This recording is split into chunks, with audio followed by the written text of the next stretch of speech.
Shalom saudara-saudari di dalam kasih Tuhan kita Yesus Kristus. Dan selamat pagi dan selamat bertemu kembali dalam ruangan renungan pagi kita pada pagi hari ini. Pujian dan syukur kita naikkan kepada Tuhan, karena Dialah yang memberikan dan menyediakan kesempatan ini untuk kita dapat bersama lagi. Nah, oleh itu saudara, mari kita menghadap Tuhan dengan doa kita sebelum kita lanjut dengan renungan kita pada pagi hari ini. Mari kita berdoa bersama. Tuhan Yesus, kami datang kepadamu, kami mengucap syukur, kami berterima kasih karena Tuhan terlalu baik untuk kami, bahwa Tuhan sudah menjaga, memelihara kami di dalam istirahat kami sepanjang malam ini, dan pagi ini kami bangun dengan kekuatan, kesehatan yang baru. Semua itu oleh karena kebaikan Tuhan. Jadi terima kasih Bapa. Kami berdoa mengucap syukur hanya di dalam nama Tuhan Yesus Kristus. Amin. Nah, saudara-saudari, bagi mempersiapkan hati dan minda kita untuk kita dapat bersama-sama merenungkan firman Tuhan pada pagi hari ini. Jadi mari kita sekali lagi menghadap Tuhan, menyembah Dia, kita meninggikan, kita memuji namanya. Jadi mari kita bersama-sama menyembah Tuhan dengan penyembahan.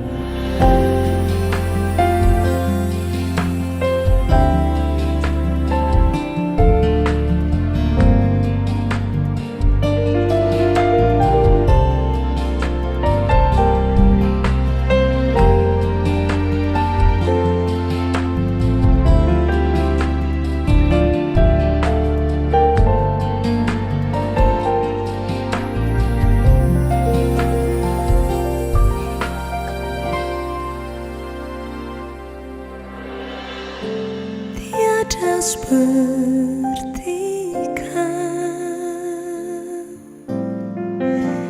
yang telah menjamah segenap hatiku.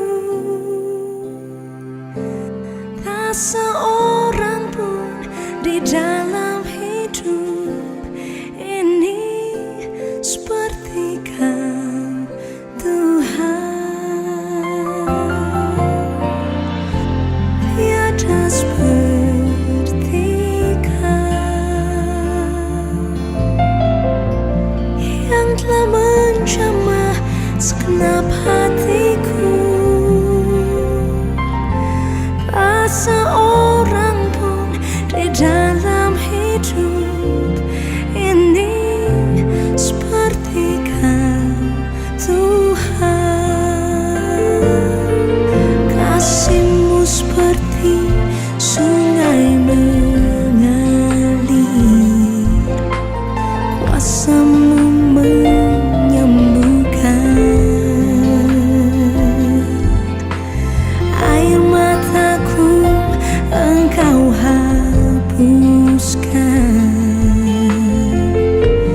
Tiada seperti Kau, tiada seperti Kau yang telah menjamah segenap hatiku. Tak seorang pun di dalam hidup ini seperti Kau, Tuhan. Tak seorang pun di dalam hidup ini seperti Kau, Tuhan.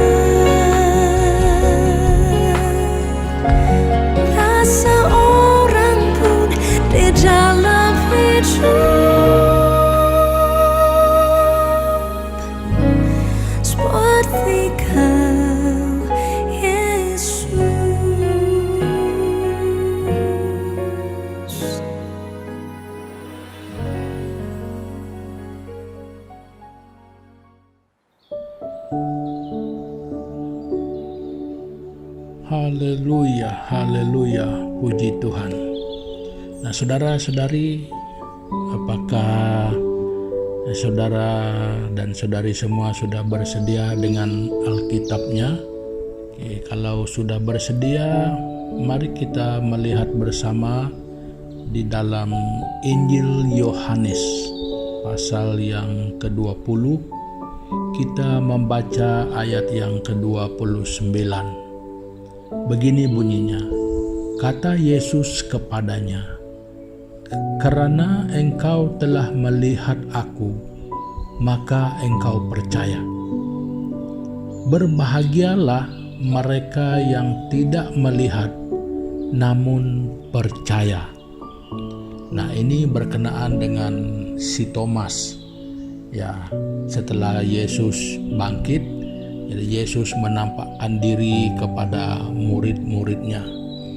Jadi Thomas ini seringkali tidak hadir bersama dengan teman-temannya yang lain ketika Yesus menampakkan diri. Makanya ketika teman-temannya menceritakan kepada Thomas, dia tidak percaya. Katanya, kalau saya tidak pegang tapak tangannya yang dipaku di salib itu dan kakinya juga itu, saya tidak akan percaya, katanya. Jadi Yesus menunjukkan diri kepadanya. Setelah 8 hari si Thomas bercakap demikian, dan mereka berkumpul lagi, lalu Yesus menampakkan diri kepadanya. Lalu Yesus bilang sama si Thomas, "Taruhkanlah kau punya tunjuk di telapak tanganku ini." Dan dia merasakan benar ada bekas lubang paku di sana. Jadi makanya dia percaya. Jadi itu yang Tuhan Yesus katakan kepada si Thomas, "Karena engkau telah melihat aku, maka engkau percaya." Nah, tetapi perhatikan apa yang dikatakan Tuhan Yesus selanjutnya. Ini yang menjadi perhatian kita. Berbahagialah mereka yang tidak melihat namun percaya. Nah, ini satu hal yang sangat menarik sebenarnya. Tidak melihat namun percaya. Nah, kalau kita melihat di Alkitab di bagian yang lainnya, saudara, seperti di dalam kitab Roma pasal yang ke-10. Roma pasal yang ke-10, kita melihat ayat yang ke-17. Juga bunyinya hampir sama dengan Yohanes 20 ayat 29. Yang bunyinya begini, Roma 10 ayat 17. "Jadi iman timbul dari pendengaran, dan pendengaran oleh firman Kristus." Dia tidak menyatakan bahwa iman itu timbul setelah kau melihat semuanya. Tidak, cukup mendengarkan firman itu yang menyatakan tentang Yesus Kristus dan pelayanannya dan karyanya. Cukup percaya dengan itu berarti mengimani. Nah, kalau kita lihat apa yang dikatakan oleh penulis kitab Ibrani juga di pasal yang ke-11 ayat yang pertama, dia mengatakan hal yang serupa. Iman adalah dasar dari segala sesuatu yang kita harapkan dan bukti dari segala sesuatu yang tidak kita lihat. Nah, jadi dengan kata lain, mempercayai, meyakini sesuatu yang tidak pernah dilihat. Nah, tidak kelihatan namun tetap percaya. Nah, saudara-saudari, itulah kelahiran iman. Nah, jadi saudara-saudari, peristiwa tentang kedatangan dan pelayanan, penyaliban dan kematian, kebangkitan Yesus yang merupakan dasar iman Kristen, semuanya itu telah berlaku 2000 tahun lebih yang lalu. Nah, tiada seorang pun di antara kita yang pada hari ini, yang sekarang ini pernah melihat hal itu. Nah, namun semua peristiwa itu dicatatkan oleh mereka yang adalah saksi mata pada masa itu. Nah, jadi orang yang mencatatkan peristiwa-peristiwa itu adalah mereka yang menyaksikan sendiri dengan mata kepala mereka sendiri peristiwa-peristiwa yang sudah berlaku itu. Lalu hal itu dicatatkan. Nah, itu kesaksian Yohanes sendiri. Jadi kalau kita melihat di Yohanes yang tadi itu pasal yang ke-20, kita melihat ayat yang ke-31. Dia berkata begini, "Tetapi semua yang tercantum di sini telah dicatat supaya kamu percaya bahwa Yesuslah Mesias, Anak Allah, dan supaya kamu oleh imanmu memperoleh hidup dalam namanya." Nah, saudara-saudari, tanpa perlu melihat, tetapi meyakini apa yang telah dicatatkan oleh mereka yang hidup pada waktu itu, yang bersama-sama dengan mereka, itu yang diberitakan di dalam kitab Injil yang terdapat di dalam Alkitab. Dan salah satu daripada kitab Injil itu adalah Yohanes ini, Injil Yohanes. Jadi yang saya dan saudara sedang bacakan sekarang. Nah, jadi saudara-saudari, apa yang lebih penting di sini? Setelah sekian lama kita meyakini ini, apakah saudara benar-benar yakin dan percaya? Nah, kenapa saya bertanya demikian, saudara? Sejauh mana kita yakin, sejauh mana kita percaya, sebenarnya sekuat itulah iman kita. Kalau kita meyakini dia dengan sungguh, meyakini dia dengan keyakinan yang sepenuh-penuhnya, bermakna sekuat itu juga, saudara, iman kita sebenarnya. Jadi kita tidak menafikan. Banyak orang mengatakan, ya saya beriman. Ya, tidak ada orang boleh menafikan pengakuan iman seseorang. Tetapi sekuat mana iman kita, saudara, sebenarnya kita bertanggung jawab secara pribadi di hadapan Tuhan. Namun kita mau mengungsikannya, saudara, bersama-sama dengan kita, supaya iman kita senantiasa selidiki, kita senantiasa pelihara, kita senantiasa berwaspada, supaya jangan pernah iman yang saya dan saudara miliki itu adalah iman yang sembrono saja.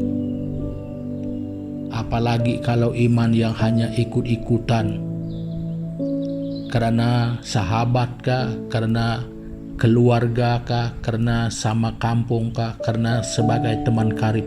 Saudara, itu bukan iman yang sesungguhnya.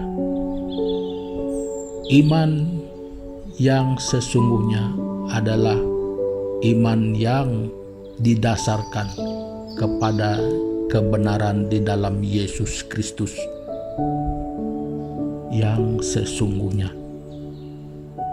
Tidak pernah meragukan dan tidak pernah mendustainya. Nah, kalau hanya tidak meragukan tapi masih mendustai, itu iman dusta. Mengimani tanpa mendustai, itu iman yang benar, iman yang teguh. Jadi mengaku aja beriman itu senang, itu gampang sekali untuk dilakukan. Tetapi untuk tidak mendustai apa yang kita imani, saudara, saya bukan menghakimi. tetapi iman yang seperti itu kadang-kadang susah dicari. Nah, jadi saudara-saudari, mari kita bersama. Seperti kata Yakobus, mari kita membentuk di dalam diri kita, dari hati kita yang paling murni, yang paling dalam, mengimani karya Kristus di dalam kehidupan kita bersama. Nah, saudara-saudari, perkongsian saya pada pagi hari ini sampai di sini. Jadi sebelum kita mengakhiri pertemuan kita, mari kita berdoa bersama-sama. Tuhan Bapa kami di surga, terima kasih Tuhan Yesus, pada pagi hari ini Tuhan Engkau sudah memperingatkan kami bahwa iman kami yang sesungguhnya adalah sejauh mana kami meyakini dan percaya tentang Injil, yaitu kabar baik yang tidak pernah kami saksikan sendiri, namun kami tetap percaya dan meyakininya dan tetap berpegang padanya. Tuhan, terima kasih karena kebaikan-Mu kepada kami. Makanya kami berdoa Bapa untuk kehidupan kami setiap hari dan selanjutnya. Tuhan, Engkau terus memimpin kami, Tuhan terus memelihara, menjaga kami. Terima kasih Bapa, di dalam nama-Mu Yesus Kristus kami sudah berdoa dan mengucap syukur. Amin. Nah, saudara-saudari, pertemuan kita untuk pagi hari ini sampai di sini. Kiranya Tuhan Yesus memberkati kita. Sampai jumpa lagi. Bye-bye.